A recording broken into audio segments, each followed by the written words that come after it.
So with that, I'd like to yield back to my partner and friend here, Mr. Garamendi. Well, thank you very much, General Enyart. Enyart. Excuse me. I was thinking about another. It's like a real estate sign, in your yard. There you go. Thank you very much.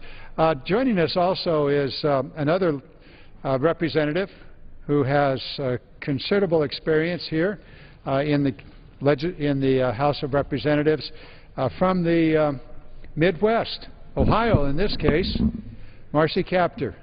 Welcome. Delighted you're with us. And you've talked about making it in America, about American jobs many times, and we've shared this floor on that subject in the past. Welcome. Well, Congressman Garamendi, I would like to really commend you and for the leadership that you've shown on the jobs front here. You coming from California, that vast state, I think brings such a perspective to all of us, and Congressman Enyart, coming from a rough and tumble region of Illinois. We in Northern Ohio identify with your cause and are at once with you in your cause. Thank you. If there is an ad in our district for a job, or for maybe 10, 20, 30 jobs, thousands of people apply. It is incredible to see. And you mentioned veterans in your earlier remarks, how many veterans are unemployed. One of the food banks that I represent, about a week ago, 1,050 veterans showed up to get a bag of food to keep it together for another week. If you look across this country, there are many whose glass is only half full, and it's not for lack of effort or service to this country. It is still a lack of jobs. During the Bush years, we hemorrhaged over 8 million jobs as a result of the recession, and we've gained over 7 million of those now, but we still haven't come back to the 8 million, even though we've had 44 months of consecutive job creation, as Congressman Enyart mentioned, about 200,000 a month. But that's not enough to employ all those who remain unemployed and those who are underemployed, those who literally have to apply for SNAP coupons to help their family afford food because they're not paid enough. And what I see happening over the last quarter century is that even though those who have capital, big resources, and they invest money and they make a lot of money for their shareholders and themselves, the people that they hire are falling further and further behind, and they expect the government to compensate for low wages. And so if we have SNAP coupons, there are millions of people who receive them who are working for the minimum wage. They don't make a living wage. If you look at health benefits, it used to be that you got your health insurance through your place of employment. But guess what? That's all turned upside down. Now the companies are saying, let the government pay for it. We have to do this because they do not make access to health insurance as a part of the employment package that are offered to their employees. Some still do, but my goodness, how much has changed. The same is true with retirement. Defined benefit as opposed to defined contribution plans. People used to get a benefit in their retirement that the corporation provided. They just didn't hog everything to those at the top. But the pyramid has gotten very pointed, and the money flows up, and it isn't flowing down. And we have an attrition in the middle class. Every single American knows it. Now, if you look at this Congress and the very worthy legislation that you've introduced, I say to myself, what's happened here? I read one magazine that said for the new members that were elected, and it was quite a sizable class, the average worth of those new members was about $1.5 million. Now think about that. The pyramid we see in the corporate sector is reflected right in here.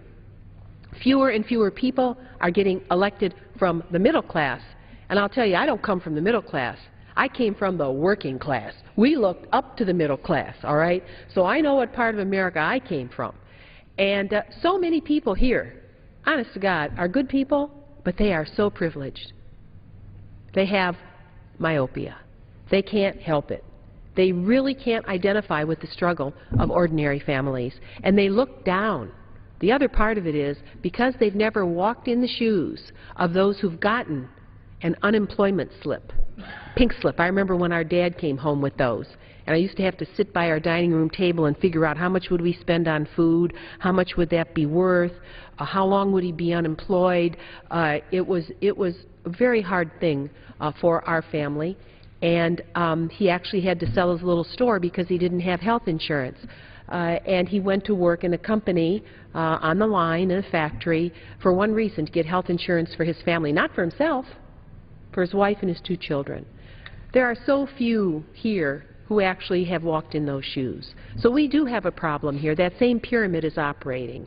And if I could just finally say that the value-added investment in manufacturing now comprises about 13% of our economy, the jobs, but it packs a much larger wallop for what it provides, because it really does create something that didn't exist before. It isn't just shifting product around. It's actually creating something.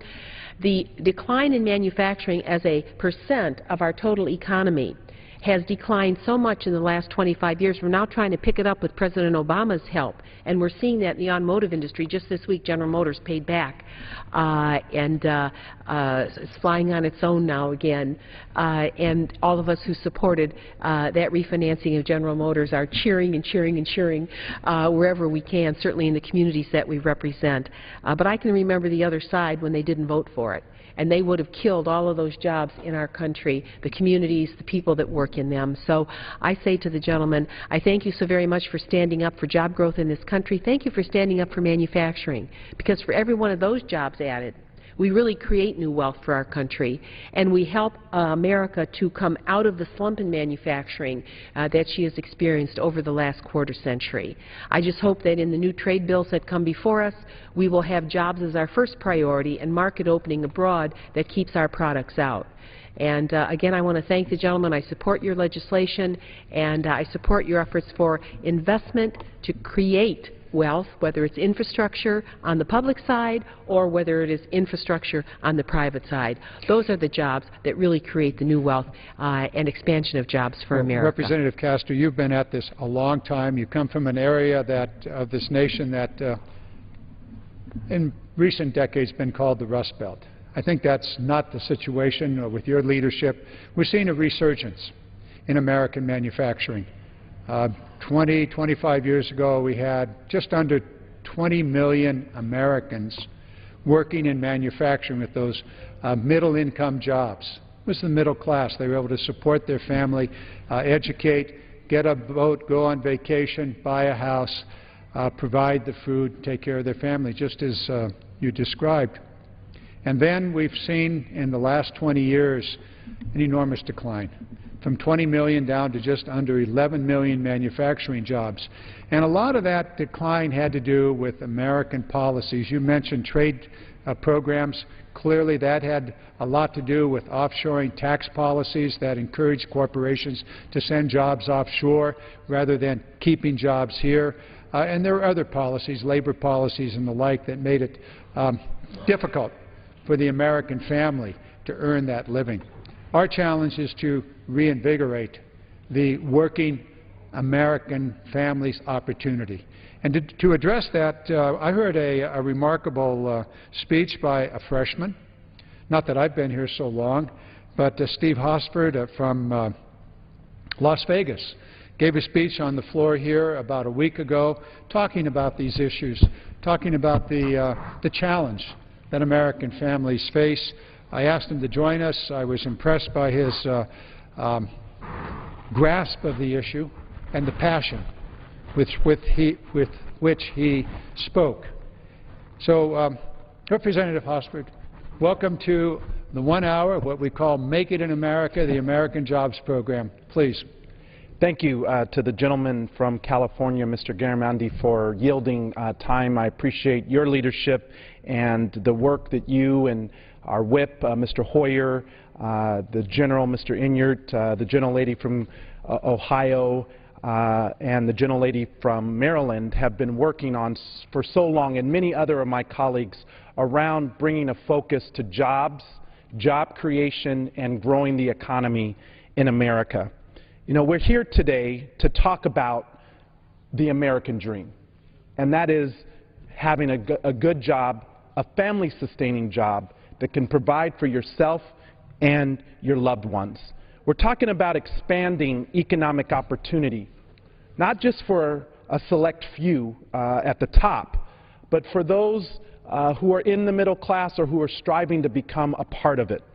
We're talking about the basics of job creation, and yes, I am a freshman. I've been here for just under a year, and I am amazed and quite humbly frustrated by the fact that in 1 year, not one comprehensive jobs bill has been brought to this floor for a vote by the majority on the other side.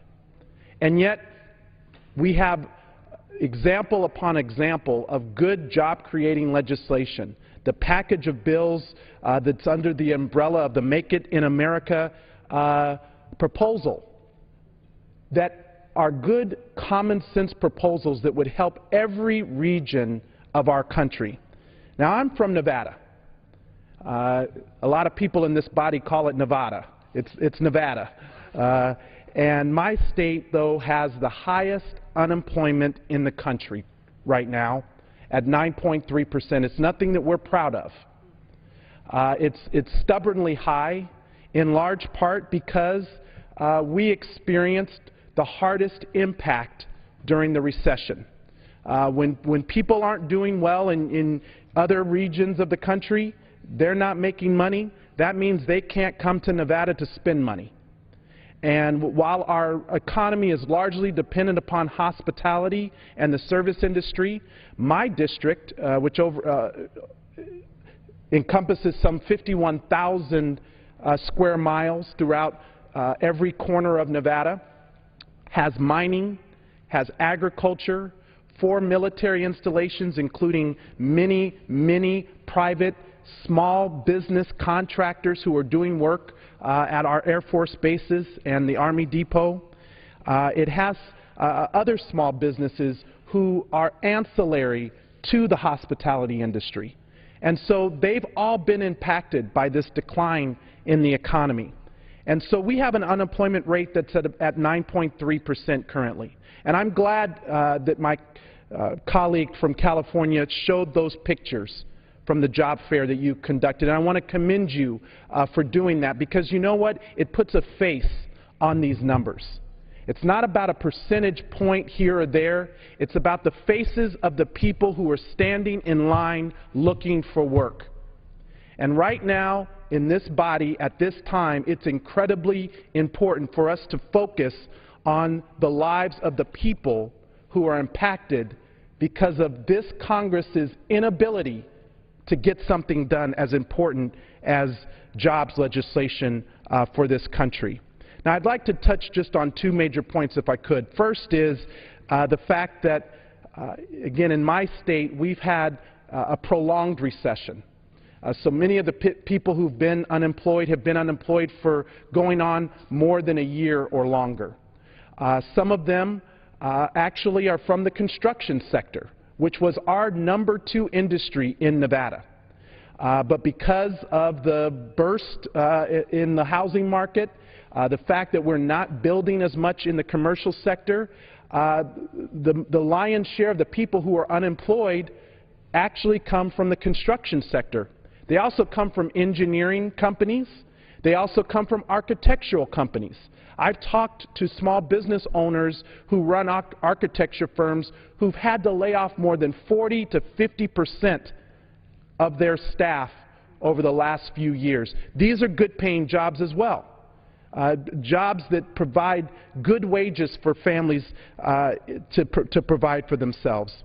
But the points I want to make include the fact that on December 28th, if this Congress doesn't do something in the next few days, some 20,000 individuals in Nevada who currently are receiving emergency unemployment compensation are at risk of losing that safety net if this Congress fails to act. Now, I don't see how in good conscience we as members of Congress who, as you say, get paid a good wage, best wage I've ever had as a poor person growing up in Nevada who has had to work 2 jobs virtually since I was 14, 15 years of age, to now be a member of Congress is a great honor.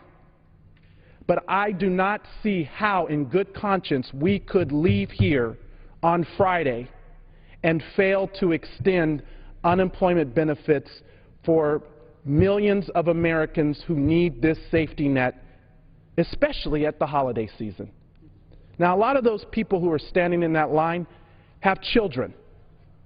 They have families that are relying on them to put food on the table. There's people in my district who I've talked to who say that they're going to go without having a holiday this December because the real only thing they can do is to provide enough money to keep a roof over their head, food on the table, and gas in the car so that they can keep looking for a job. So I would encourage the leadership here to do everything that they can to allow us to vote to extend the unemployment emergency compensation that's set to expire on December 28th.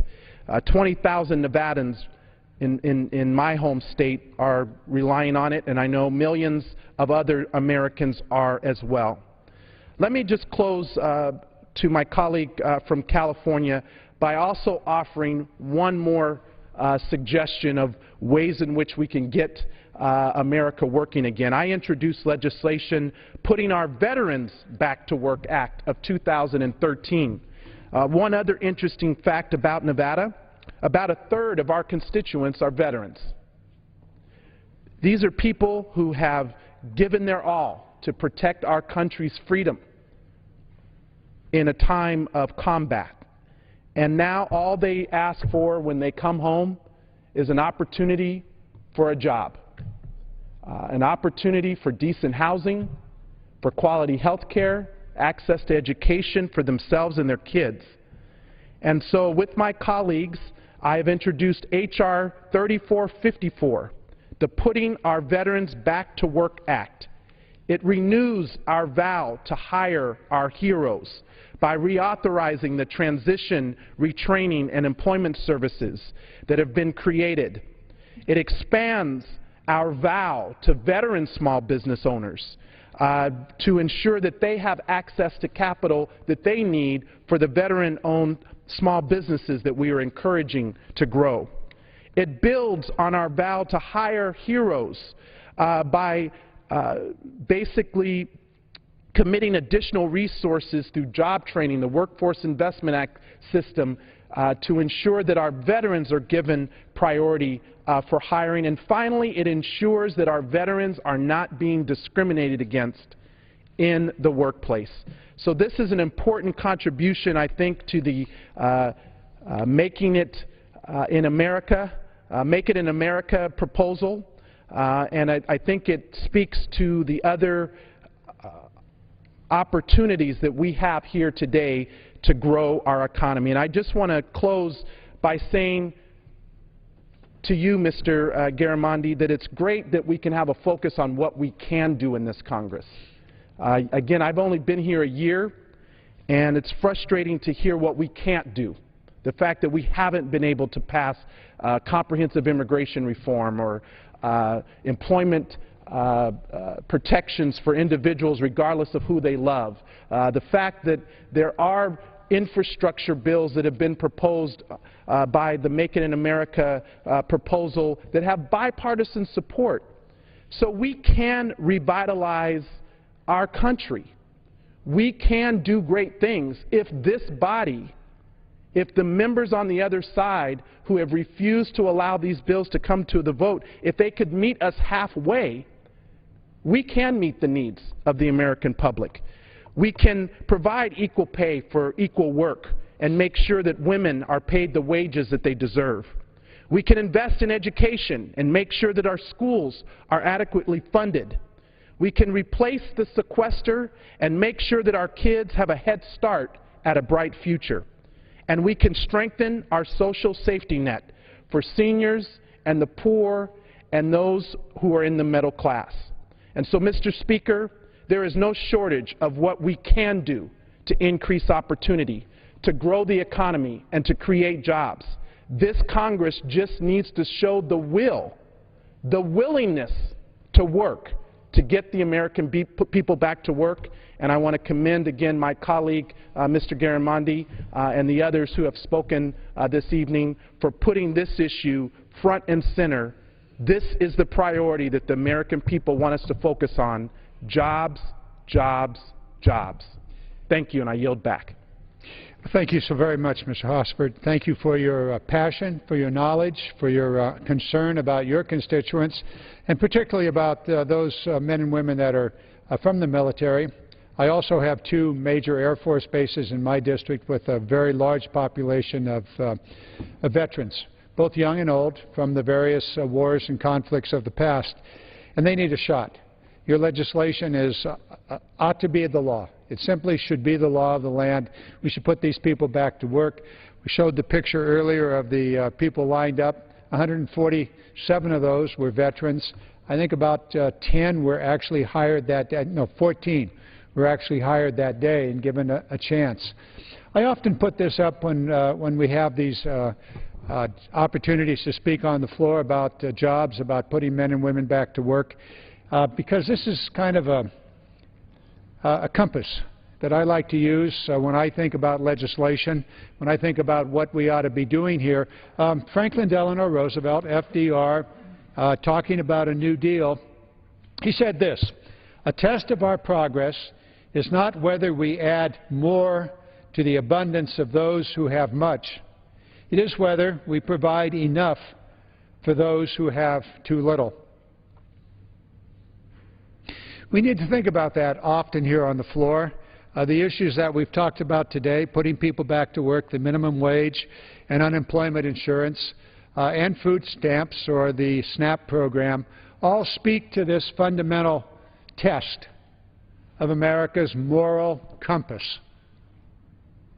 The test of our progress is not whether we add more to the abundance of those who have much. It is whether we provide enough for those who have too little. December 28th, Representative Hosford laid out that date, September 28th, the day that millions upon millions of Americans will lose their unemployment insurance. Not because they're lazy, not because they don't want to work. These people, 971 of them last Friday in my district at my jobs fair, they want to go to work. Many of them will lose their unemployment insurance on December 28th. Joining us today is a remarkable woman, incredible background and caring about the people of America, working on a national program to make sure that women have a good shot. Oh, incidentally, let me put this up there just before I introduce you, Representative Edwards. Today is a remarkable day for women. The new CEO of General Motors is a woman. She's not going to be on the unemployment line. She's been 30-some years with General Motors and has risen to the very, very top, I understand, coming from the factory floor all the way to the top. That's your story, too. Donna Edwards, incredible representative from the state of Maryland. I think you wanted to talk to us about your citizens, your constituents. I want to thank the gentleman from California, because every week you're here talking about what we can do and what we should be doing to create jobs in this country. Now, I've heard it said by some that there's nothing that the federal government, that the Congress can or should do to try to create jobs. Well, that's just a bunch of hooey. We know that the federal government, Mr. Speaker, has a lot of capacity to help spur private sector job creation. But we haven't done it in this Congress. We've had an opportunity, but we haven't done it in this Congress. And I thought, as you put that quote up there by Franklin Roosevelt, when I think of all the memorials there are here in Washington, D.C., and there are plenty of them, free to the public, paid by the taxpayers, one of my favorite is the FDR Memorial. And the reason is because as you're walking through that memorial, you have there in bronze replicas of people standing in line waiting for assistance, standing in line waiting for a job. And when President Franklin Roosevelt saw what was happening in this country, trying to come out of that Great Depression, he didn't say, oh, well, there's nothing we can do. Now, it's true, he did have some members of Congress who were fighting him every step of the way, who didn't want to do what it would take to wholesale the federal government all in, investing in the American public, investing in job training, investing in rebuilding this country. But Franklin Roosevelt knew the difference, and he pushed for that so that all of those people standing in that line would have jobs. And that's what I see when I go to the memorial. Now, if you take the trail along from the FDR Memorial, you can walk along the pathway, and it brings you to the new Martin Luther King Jr. Memorial. Another great man who stood at the foot of the Lincoln Memorial calling for us to put people to work for equality, right on the steps of the Lincoln Memorial. Each man, including Lincoln, in their time, calling on the Congress to do the right thing. Well, now, Mr. Garamendi, it's our time. It's our time to invest in our infrastructure that, by all accounts, is crumbling. And you know what? We don't even need experts to see that our roads, our bridges, our railways are crumbling. We don't need those experts because we can see that for ourselves. I see it when I drive over some of our bridges in Maryland. I see it across our roads. I see the crumbling bridges. Now, we wait. Now, when a bridge does, in fact, fall, potentially injuring or even killing people, and certainly killing the economy around it, oh, we're all in. The Congress is right there, injecting the federal resources that it takes. But why do we have to wait until a bridge falls for the Congress to do the right thing, to invest in our infrastructure, knowing that every investment of $1 billion creates 35,000 new jobs in the economy, and that if we were doing what it would take just to keep up, we'd be investing about $200 billion. Think of the millions of jobs we could create by making those investments. And so, just excuse me for interrupting. Go right ahead. You're talking about some really, really important issues here. And as you were talking, bridges falling down? Bridges falling down. Well, one of the reasons is this. This is the infrastructure investment from 2002 to 10 years later. That's about $85 billion reduction in infrastructure investment. So I wanted just to drive home the point that you've made about putting people to work and about what happens when you bring down the infrastructure investment. People are unemployed, construction workers and beyond. And so I thank the gentleman for pointing that out, because what we can see is that with that decades-long disinvestment in our infrastructure, not only do we have new needs, but we have the old ones, the old repairs stacking up. And I'm glad that you mentioned unemployment, because as the gentleman from Nevada mentioned, that unemployment in so many areas is still up there. Now, across the country, I am proud to say that last week unemployment numbers were reported 7%, the lowest since November 2008, the lowest since when I first came in to this Congress. And in some ways, it's been despite us. I think the President, the administration have done all of the things that they can do, the private sector that they can do. But think if we had those infrastructure investments, we could tick off 2 more percentage points on unemployment with a robust investment in this nation's infrastructure. That's about building for the future. That's about building for the 21st century economy. And yet here we are, and as the gentleman from Nevada pointed out, unemployment benefits end for about 1.3 million people, 1.9 million Americans. Unemployment will end December 28th. Now, here we are in Congress, and we've taken a lot of breaks this year without creating any jobs, and we're about to take another one, another really long one. And on December 28th, some of our members will be finishing up their holiday leftovers. Some people will be sitting with their children looking through their toys and the goodies that they've gotten over the holiday season. And then there will be 1.9 million Americans who will lose their unemployment benefits in the first half of 2014, 1.3 million who will lose those benefits on December 28th, and we'll be opening up gifts. That is an embarrassment. It is an absolute embarrassment. And so while we could be doing things that create jobs and opportunity for the American people, instead we're doing something that's actually going to cost jobs, not extending unemployment benefits. Not only is it bad for all of those people who will lose their benefits, it also is going to cost the economy another 200,000 jobs. And so what we are doing in our inaction in Congress is actually counterproductive to putting the American people back to work. And you know what? I would like to say that it's the responsibility of all of us as members of Congress. But the fact is, much to our chagrin, Democrats don't control the gavel in this House. The Republicans control it.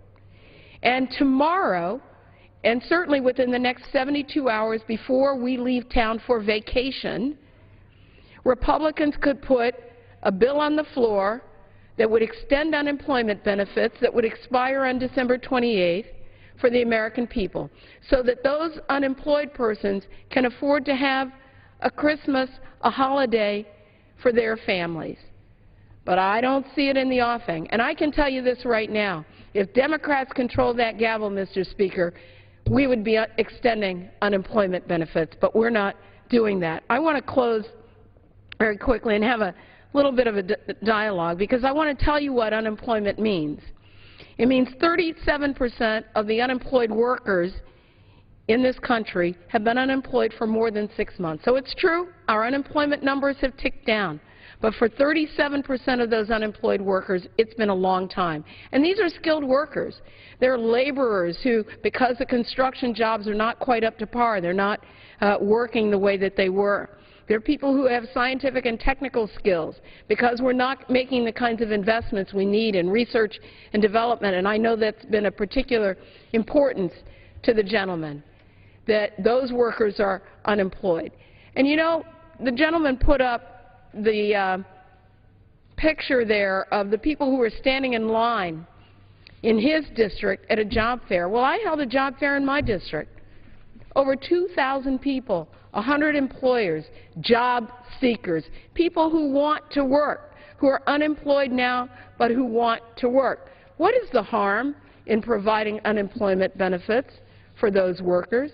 Now, I've heard some on the other side of the aisle say things like, well, if you provide unemployment benefits, then it'll make people less likely to go out and find a job. Well, clearly that's somebody who's never received unemployment benefits. I had the misfortune of having to apply for unemployment at one point in my life. I didn't want to be unemployed, but I sure needed that benefit to get me to the point where I could then find a job. That's what our job seekers do. 1.3 million of them who will not have unemployment benefits come December 28th, who will not be able to provide. Forget providing for a holiday or a Christmas celebration. How about putting food on the table? And this, Mr. Garamendi, at the same time that there are some who are contemplating taking away $4 billion from food stamps, $40 billion from food stamps.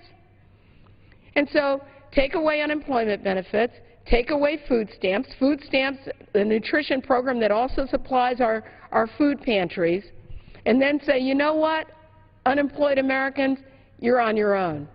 Well, that is not the kind of America, Mr. Garamendi, that you and I believe in.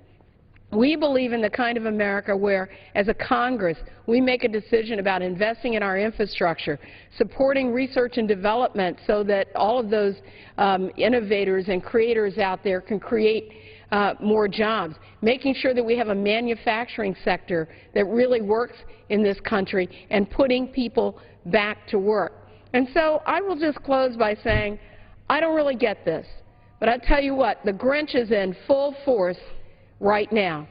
The Grinch is out there saying, I'm taking your unemployment, I'm taking away your food stamps, I'm not going to create any jobs, and you know what? That's not good for America. But we're saying happy holidays, and in 72 hours, the Congress goes home, and people who are on unemployment lose their benefits. I thank the gentleman. Edwards, thank you very much. I've known you for the almost 4 years that I've been here. The passion that you have for the American people is unmatched, and your willingness to stand for them has been seen in many pieces of legislation and votes, and also on the floor of the House of Representatives. I thank you for that, and how correct you are. We're going to leave here Friday, probably around noontime, and the question Americans ought to ask us is, so what have you done for America? Tell us what you have done, Congress, for America. I'll tell you what we want to do.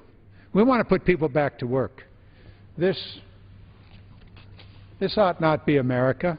This is the inside of the hall where we had the 40 employers that were looking to hire a few people. The outside of the hall. That was 200 yards in 35-degree weather, people standing there well over an hour, some an hour and a half, 2 hours, wanting to at least get a shot at a job. Have we forgotten? Have we forgotten about Franklin Delano Roosevelt's moral compass? The moral compass that we ought to be employing here? I'm going to put up something. Ms. Edwards, if you would stick around just a few moments.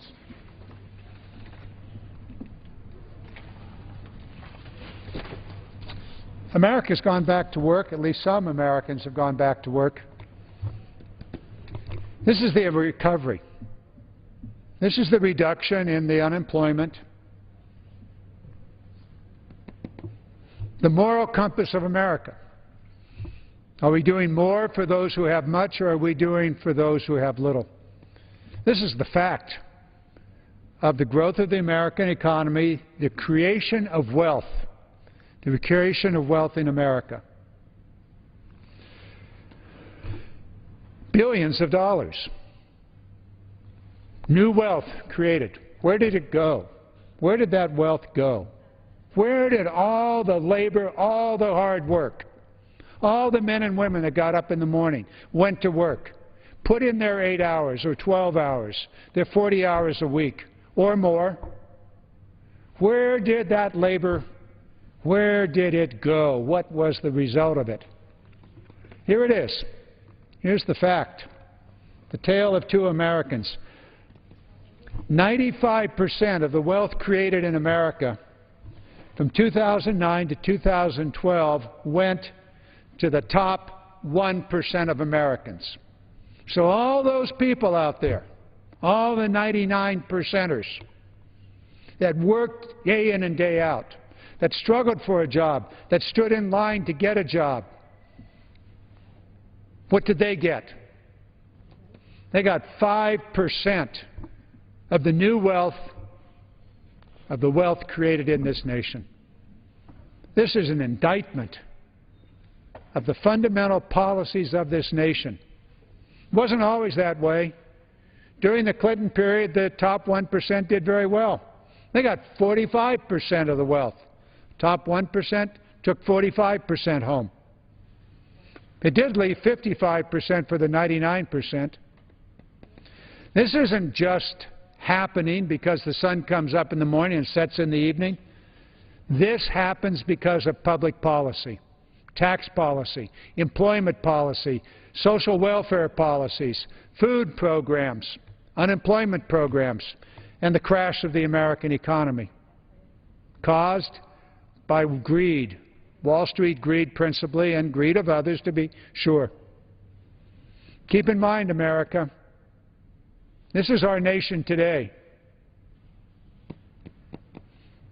Work hard? No, you may not get ahead. Keep in mind the moral compass of Franklin Delano Roosevelt. The test of our progress is not whether we add more to the abundance of those who have much. It's rather whether we provide enough for those who have too little. December 28th is coming. Today is the 10th of December. 18 days. Just after Christmas. 3 days after Christmas. Days after the holidays. 1.7 million Americans are going to lose their unemployment insurance. And since the Farm Bill hasn't been brought to the floor, the question of what kind of cuts will be made in the farm programs, specifically for the food programs. It's not the loafers that are out there, although there are some. It's the men and women that stood in line and waiting for a job in my district last Friday, stood in line at Representative Edwards' job fair here in Maryland in the past days. Those people, unemployed, depending upon the supplemental food program, the senior citizens who are trying to make it with the meager benefits of Social Security. They're the ones that are receiving the supplemental food program, the food stamps. $40 billion over the next 5 to 10 years. Taken away. Away from farmers' income? Yes. And away from the men and women that are hungry. One more thing. I'm going to put this up. I've seen this so many times.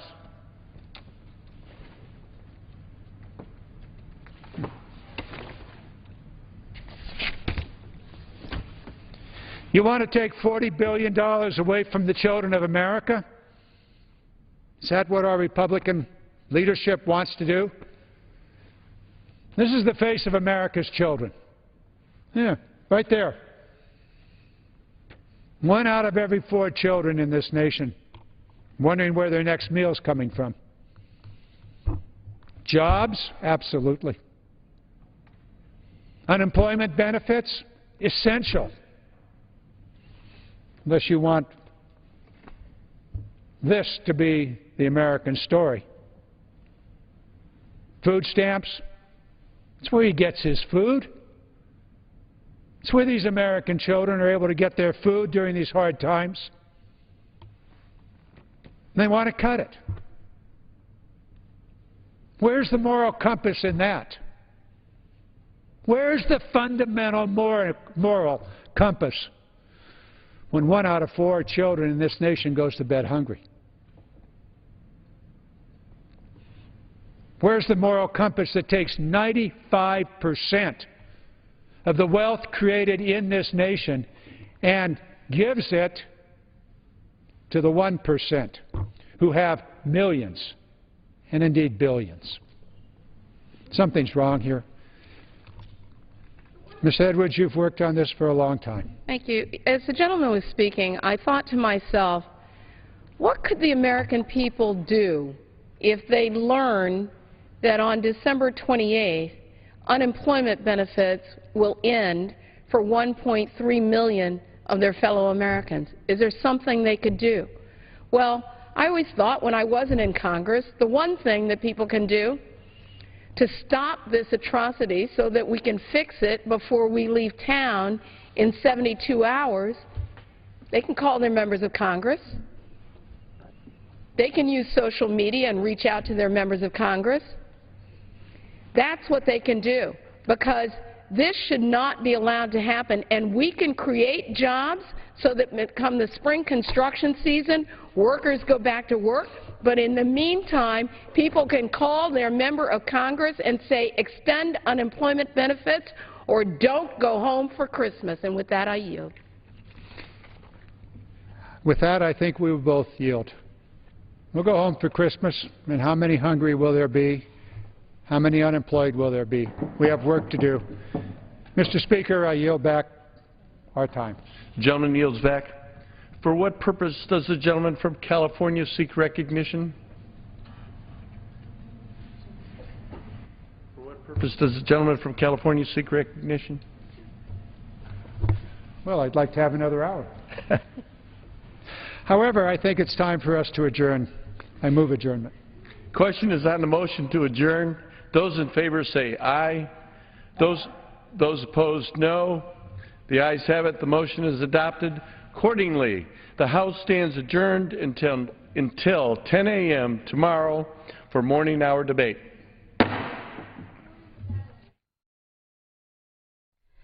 The House today passed 2 bills dealing with veterans issues, one extending veterans benefits that were due to expire at the end of the year, and another extending leases for 27 Veterans Administration medical buildings. This is the last week of the year. Both the House and the Senate are in session. Votes are possible later this week on the Farm Bill and a federal budget agreement. We are hearing some tweets coming across that from Lisa Mascaro of the LA Times that there is a deal, that Senator Murray and Representative Ryan are set to announce a bipartisan deal tonight at 6 p.m. Eastern Time. We plan to carry that live here on C-SPAN. Also, a couple details. Chad Pergram of Fox News tweeting, Democrats concerned about